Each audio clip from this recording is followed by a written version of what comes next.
This episode is brought to you by the Weather Channel app.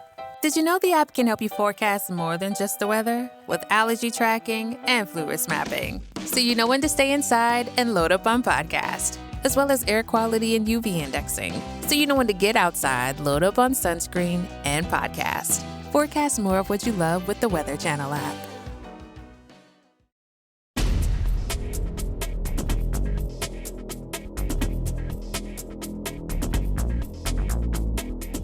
Ever feel like there's a constant stream of disasters unfolding? In August, more than 100 people died in the fast-moving fires in Hawaii. As we entered September, a massive earthquake hit Morocco, killing almost 3,000. And just days later, deadly flooding led to more than 5,000 dead in Libya. With all of these catastrophes striking one after another, it's easy to feel pessimistic and powerless when it comes to the world around us. Yet, despite how frightening or gloomy the headlines seem to be day after day, for most of us, life goes on. But for the people caught in these tragedies, their nightmare continues long after the dust has settled.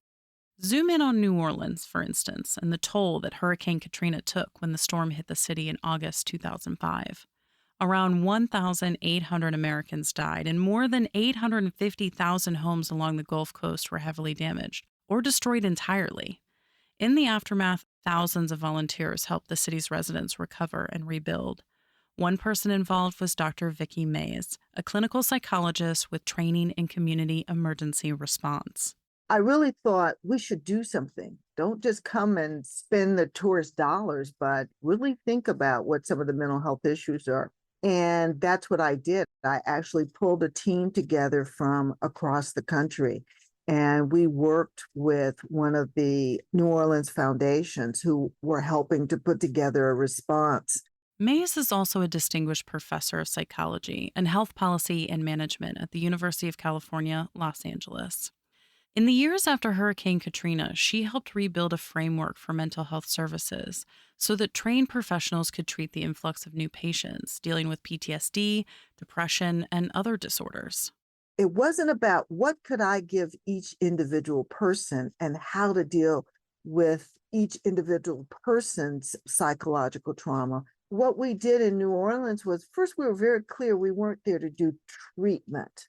That would have been unethical because we weren't staying in New Orleans. We came back many, many times over the span of 5 years because eventually what we really were doing was helping to rebuild the mental health system. How do you really come into a place that has had major destructions and start to rebuild a sense of community? How do you design rituals that will cause people to come together and have some sense of relief so that part of what you're trying to do is disrupt that pattern of post-traumatic stress disorder? One part of this effort included training average people on how to perform psychological first aid. So, what are some key markers to keep in mind when interacting with someone who's been through a traumatic event? Learning how to listen, learning how to help people to feel more safe and secure. It is learning how to connect people. You know, in psychological first aid, what you want to help that individual do is to not feel and be alone. For the countless victims struggling in the wake of these natural disasters, mental health is too often overlooked.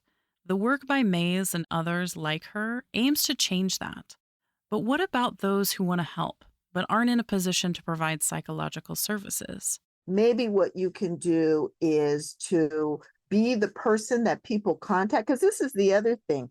Sometimes what happens is that what's needed is someone who is totally outside, because remember, cell phone towers go down, people don't have power, internets are not available. And we tell people who are preparing for emergencies, have a person that is outside that network that people can have messages go to. You can be that person in the sense of, trying to help look for people, posting things, trying to get people to go and check on someone. No matter how close or far away you are from those in need, giving back in traditional ways like donating food or basic household items still helps to lighten the mental load. Contributing money is fine, but things like sending things. One of the things in a fire that I was helping to respond to is a van came up and it was full of water. And the people said, we drove this here. Now, I don't advise, you have to know when and where to go do this. So it's not always just drive yourself and be independent and showing up.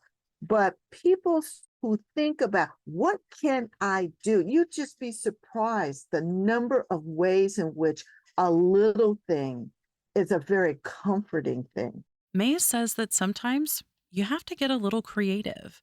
She remembers when the war in Ukraine first began in 2021, and she was looking for a way to help. They were talking about how cold it was.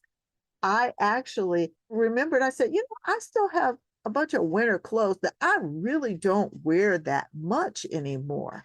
And so I called the consulate and I actually delivered winter clothes. Now, those people may never know that it was me personally, but they will know that someone outside of their territory and area cared enough to make sure they got the things that were needed. So sometimes the contributions aren't always the person is going to be able to turn around and thank you, but it is something that you can do. It makes a difference. Reaching out to community based groups or locals via social media can also be a great way to find out what people need most. However, Mays urges everyone to do some research before donating. If you're giving, try and make sure that you know that you're giving to a group that is unbiased, unfettered, and will do everything they can to get things distributed in ways in which it's really needed.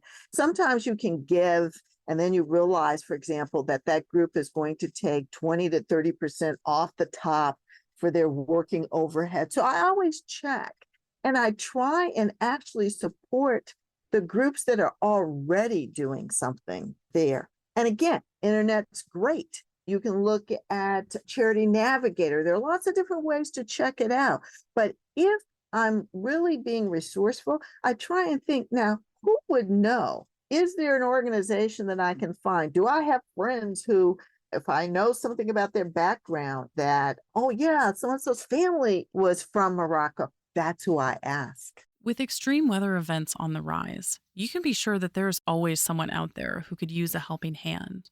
And as some recent events have shown, disasters aren't just getting more frequent and powerful, they're also expanding to areas where they've never happened before. That's why it's so important to be ready for anything, even if you don't consider yourself to be in a danger zone. Have you done the planning that you need to do? You will feel so much better in the event things happen if you have a plan. Don't second guess yourself. Don't sit and wait and think that somebody can come and rescue you and what have you. But planning really does take away some of the regrets. So if I have one piece of advice is don't ignore warnings. In those events where there are warnings, don't ignore them. Think about the things that you can do to really take care of yourself if it's just you. I mean, if you get cut off and there's no one that's going to come, did you plan in terms of having water? You can find a full list of all the items to include in an emergency kit by visiting the website ready.gov/kit. That's ready.gov/kit. This is an emergency preparedness website created by the U.S. Department of Homeland Security and is regularly updated with new items and protocols. As a clinician, Mays says that these preparations can help ease feelings of anxiety and distress around disaster situations. You will be empowered with understanding how you can be your own support. And that is a powerful thing because it helps really propel people to be able to go through a disaster much better when they realize counting on themselves and having a plan means they don't worry about, has the city been kind to us and the city doesn't do this or that, or FEMA takes too long to get there, but they have a plan and they have reached out to people.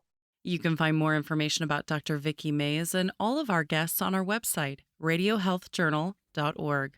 For more behind the scenes and news about our stories, follow Radio Health Journal on Instagram, Facebook, and X. This segment originally aired in September of 2023 on our sister show, Viewpoints Radio. It was written and produced by Amira Zaveri. Our lead producer is Kristen Farah. I'm Elizabeth Westfield.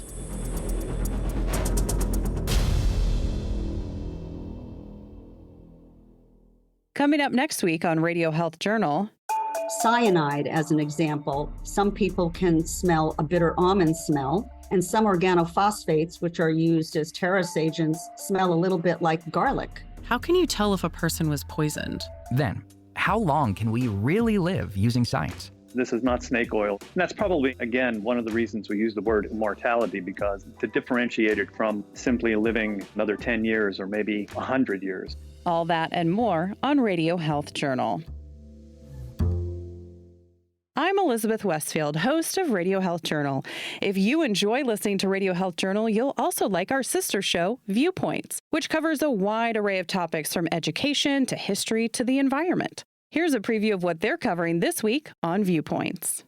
Bessie was getting press, but it was only from the black press. White press was not interested in Bessie at first. The courageous stunt pilot you've likely never heard of.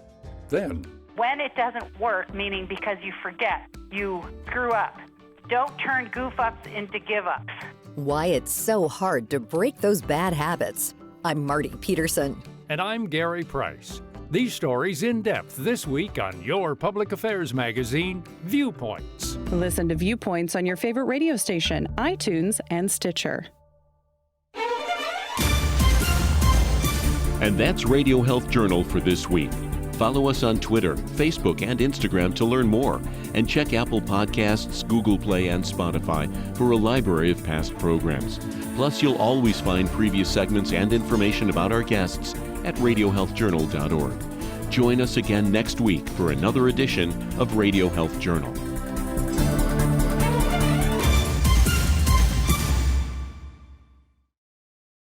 It's time to get your checking account to zero with free checking from PenFed. That's zero ATM fees, zero balance requirements, and zero time spent waiting for your paycheck to direct deposit, because you can receive it up to 2 days early.